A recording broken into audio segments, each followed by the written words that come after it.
راستی قصه علم‌آور را میخوام برای شما هم بگم.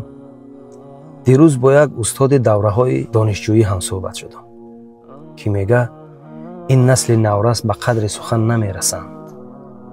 شاید این سخنهای من به گوش تمام اهل نورس برسه که میگه این مکتب زندگی که به استاد است، بس کار من و ما و شما برباد است.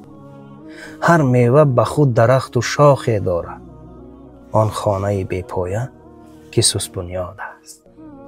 شاعر سخن حق نتوان گفت اگر او دشمن شعر و سخن و ایجاد است.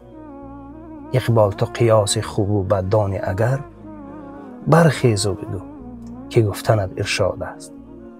آخی تمام بزرگای ما و شما، پدر و مادرهای ما و شما، اول خدا و بعداً به گفته های انمی استادا به این مرتبه ها رسیدند. هر کی به استاد کرد آغاز کار، کار و بار او ندارد اعتبار. دامنی استاد گیر و شاد شو، اندکی خدمت کن و استاد شو. این بود درد دل یک استاد.